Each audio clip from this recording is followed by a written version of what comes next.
we're at Mclaren, as you guys can see up there. What's up, Jonathan? Hey Jay, how's it dude? Good, and you, man? Very good, thank you. Good. Talk about the 570 GT as well as the 650S. Yeah, let's hand it over to you. So let me give you a quick rundown just on McLaren. The whole concept of this car is really designed around exactly that.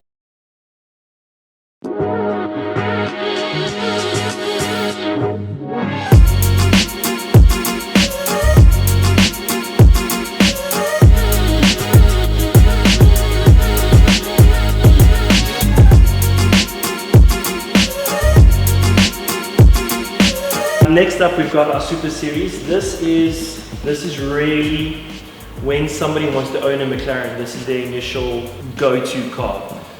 Somebody that really wants to own a product, a very strong product of McLaren. We put a lot of time, effort, and design and development into our Super Series cars. Our Super Series cars are very, very, very closely built in conjunction with our Ultimate and with our Formula One cars and design. So there's a lot of time and effort that goes into this. So you'll notice this on the Sports Series, the nose on this is rounder, it's flatter versus the Sports Series, which is sharper. And that's really all for the aerodynamic design as well. This car over here has got the front end that looks a lot like the McLaren P1. We need a lot of downforce in front, which forces the front end down so they don't foster more longer corners, things like Spa, Monza. The front end, the faster you go, the more air gets pushed down, the easier it is to go around the corner. So you don't suffer from a thing called understeer, where the car doesn't want to turn in, it just carries on running wide. On this car over here, the air would channel on through over here, obviously go through here. All these air strips over here all help to channel the air. Massive intakes as well for our radiator. This car over here, our Super Series, which really makes it stand out, is obviously the amount of downforce it generates, but it's our active wing at the back, and also the fact that we've got brake steer. 1997, 1998, David Coulthard had brake steer on his car. It worked really, really well. He won the races until a journalist one day snuck a camera into the cockpit, took a photo. There was an extra brake pedal on the inside. FIA has since banned it. Basically what would happen is if he was going around a left-hand side corner, he would push the third pedal and it would brake the inside left-hand side wheel, which means that it would slow down the rotation of that, and this rear wheel would still be rotating at a faster speed. So if you can imagine, this one slows down and this one speeds up, which then forces the car faster around the corner. Worked really, really well. Unfortunately though, it was banned from racing. Since then we've got so much designs and so many ideas that we want to put on the cars that we're not allowed to because of all the rules. So when we started building normal road cars, we just saw an opportunity for us to use all this great technology. So this car here actually has brake steer, except you don't have to worry about pushing the third pedal. It actually does it for you. It's all electronic. It doesn't just do the one wheel, it works on both at least. All of our cars, whether it's Sports Series, Super Series, or even our Ultimate Series, all use exactly the same engine. It's a 3.8 litre twin turbo V8. It's over-engineered, so it's very easy for us to actually design, develop and move forward with the engine. We don't have to keep changing, we don't have to build a whole new engine to introduce a whole new model. We've got something that works extremely, extremely well. The rear wing on this car helps stop our car. A lot of people go, if we brake and the wing comes up and the wind hits it, a lot of people think that's the air that actually stops it, but it's not. If you can picture yourself driving fast, when you brake, the car does this, moves forward.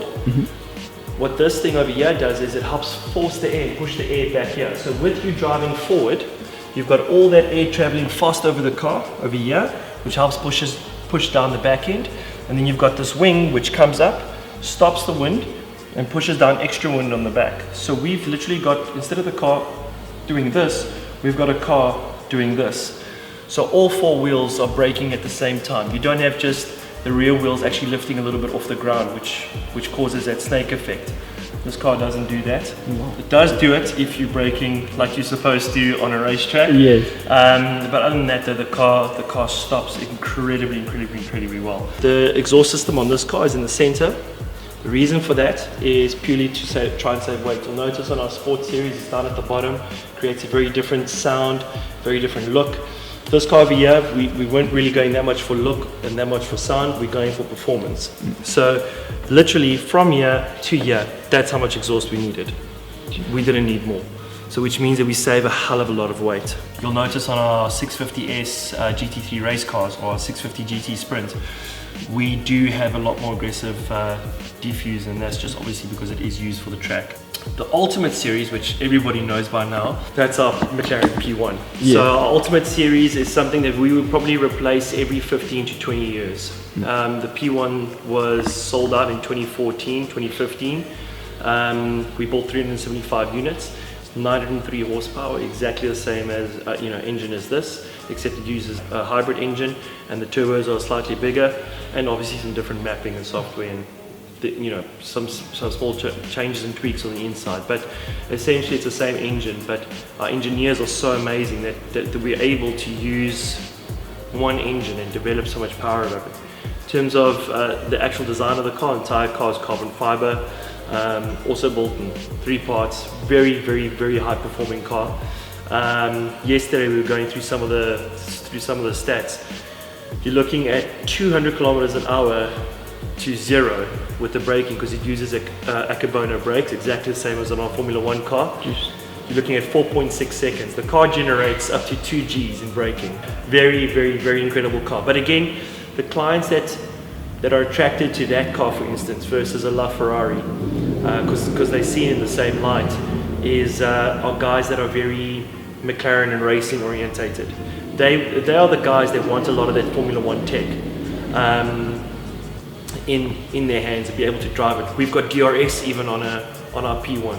The LaFerrari doesn't have DRS, but again, the person that buys a LaFerrari isn't too concerned with having DRS. They just want the Halo Ferrari as such.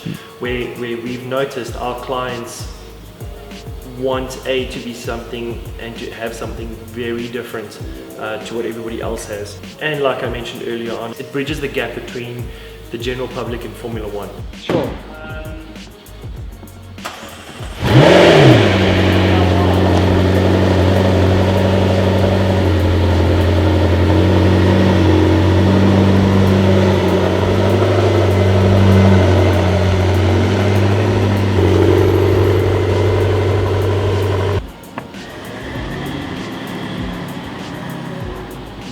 But the cool thing is this whole design here, this here is a scaled down version of our actual wind tunnel.